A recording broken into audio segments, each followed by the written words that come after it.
Warning. The following content contains elements of foolishness. Viewer discretion is advised. I did a stupid team selection video yesterday where I was like, I've narrowed it down to 3 assets: Bernardo Silva, Foden and De Bruyne. And then I go for Foden, who is the one that isn't even in the squad.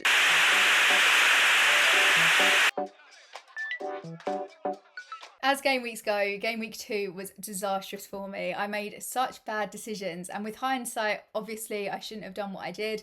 But we are where we are. I've spoken to some people who transferred out Palmer for Foden, which is far more painful than what I'm going through. So if that's you, my thoughts are fully with you.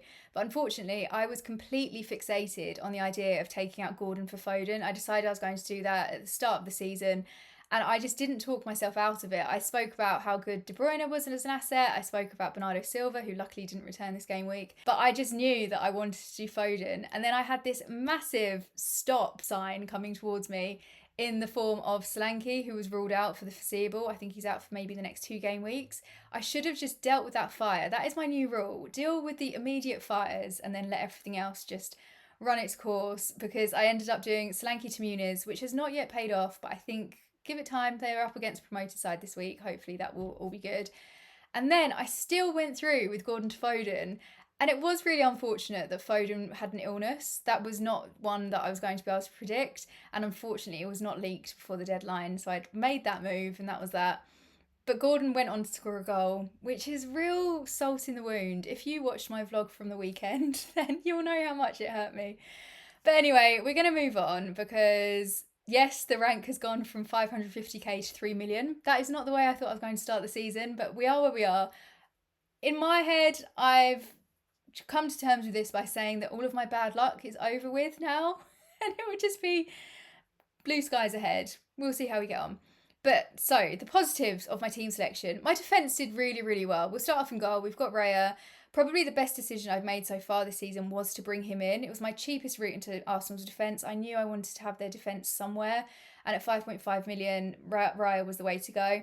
He's had 18 points in 2 game weeks, which is really, really positive stuff. Arsenal's fixtures do look a little bit tricky in upcoming game weeks, and I wouldn't say they're fully fixture-proof. It may be that we don't get clean sheets in the next couple. Brighton this game week, I'm a bit apprehensive about. They just seem to be on a roll. They've started off the season so strong. I can see Matoma, Welbeck, João Pedro, so many potential goal scorers. So I'm not going to have massively high hopes at the moment for Raya to continue keeping clean sheets. But if we can get save points, if we can get bonus points, that is a real win. And then Robinson, despite conceding to Leicester, Robinson got an assist and 2 bonus. So he came out of this fixture with 7 points in total. It's so worth going for those attacking defenders. So I'm feeling really, really hopeful for the next fixture against Ipswich. And then Trent, a little bit anticlimactic, but in the kind of scheme of this game week, I'm happy that I managed to get 6 points out of him.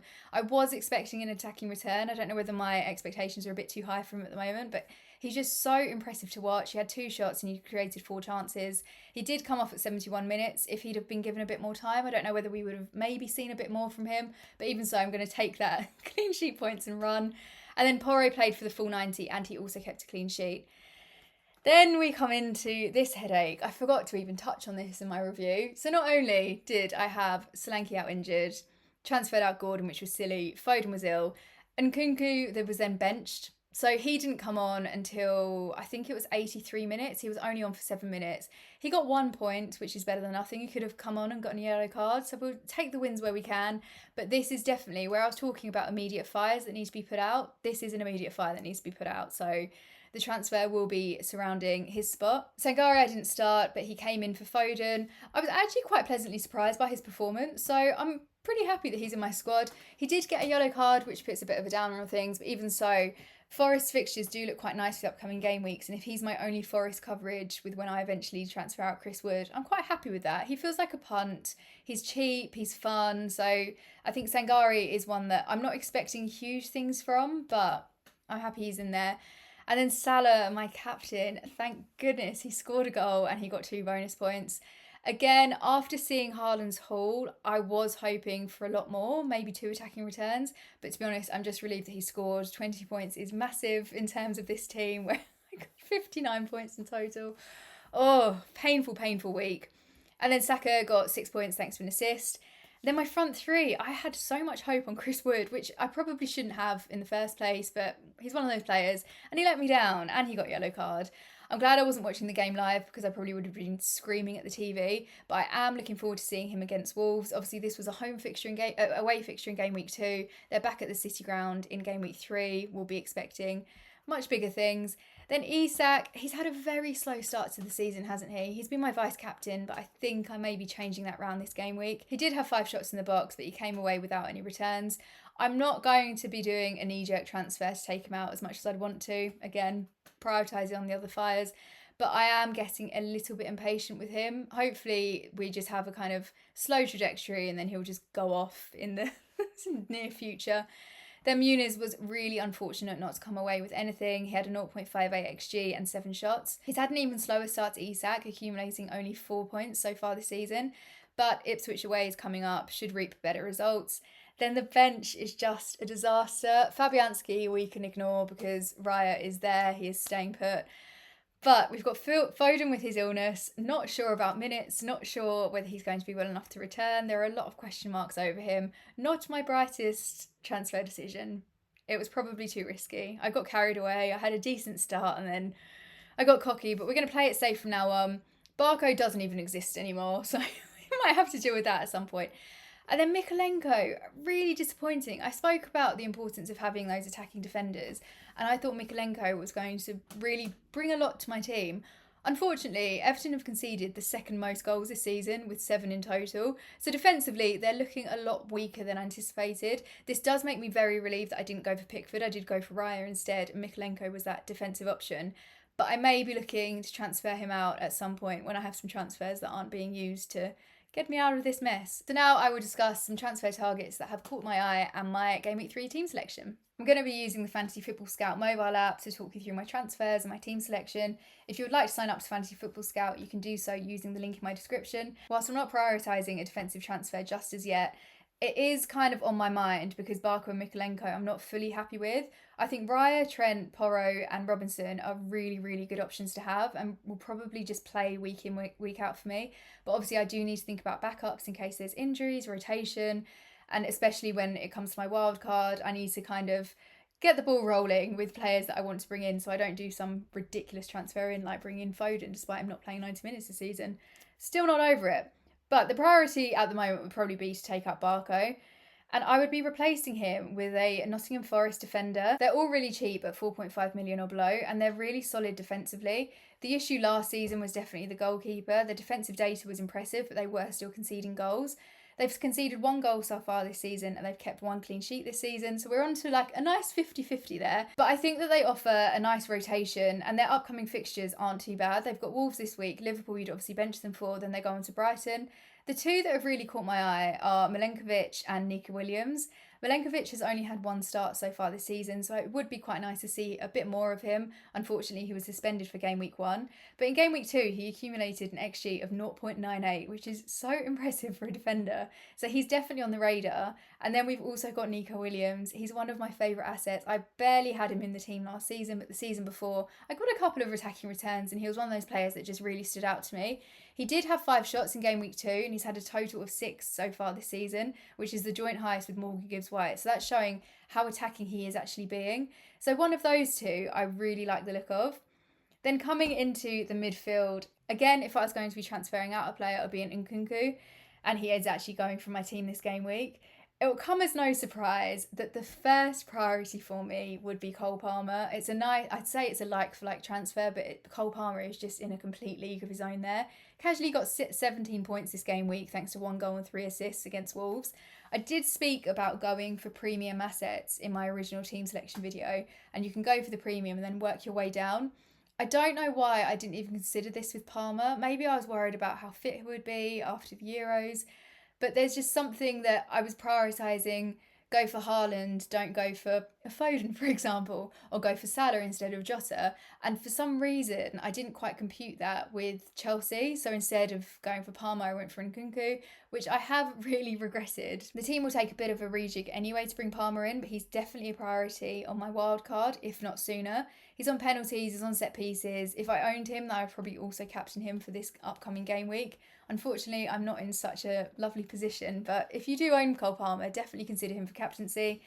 Another player that I was considering was in Burmo. So he's 7 million, which is why I haven't gone for him this game week, because I think I'm not sure of the trajectory of my team and how much money I'm going to need to be able to play around with. So 7 million were just slightly out of my price point. But with Tony potentially going and Burmo will be on penalties, I am fully bracing myself for his output in this week's fixture against Southampton. Southampton allowed 6 big chances to Nottingham Forest, so we could see an absolute Burmo masterclass in this one. But he's not one that I'm going to be bringing into the team just as yet, but I can definitely see him coming in at some point. The front three, if I was going to be taking one out, I mean, to be honest, the front three is a disaster. The lack of Haaland. I'm trying not to talk about Haaland too much in this video because it's painful after the recent game week. But Wood needs to go at some point. I would be able to bring in Ollie Watkins if I get rid of Isak, and I did talk about losing patience with him a little bit. And Watkins, with the upcoming fixtures, just looks so good. They've got Leicester, they've got Everton, Wolves, Ipswich. That's 2 promoted teams out of the next 4 fixtures. We're definitely yet to see the best of him. He's got a lack of match fitness as he didn't have any pre-season time, but I suspect we'll see a lot from him after the international break. He had 19 goals and 18 assists last season, which I'm sure is something that he's going to be looking to replicate. If I didn't have other fives to put out, I think I would probably be quite gutsy and do Isak to Watkins. It's just those fixtures. I'm being really drawn in there. But we're going to try and be patient, and I'm going to stick with Isak for now. So that takes me to my team selection for this upcoming game week. I'm going to keep repeating this until I become a better FPL manager, but I need to prioritise fires. So I'm going to be taking out Nkunku, and I'm going to be replacing him with Rodgers, which I know is one of the most boring transfers in the world. Everyone seems to be doing it, but for very, very good reason. He is so cheap. I managed to get him before the price rise. I wouldn't normally do such an early transfer, but Nkunku was rumoured to be going down in price, Rodgers was going to be rising in price, and I thought I just need to do it straight away. So he's already 5.1 million. I managed to get him at 5 million. But it's those upcoming fixtures for Villa. They look so good, and I need some Villa coverage for that run. I'm feeling good about him now. He played 90 minutes in both fixtures, and whilst he hasn't yet registered an attacking return, you can just tell it's coming. He looks so great, and he would have had an assist if it wasn't for Watkins, but we're going to leave that in game week 2. I am a little bit concerned about his future minutes and rotation when Villa start playing in the Champions League.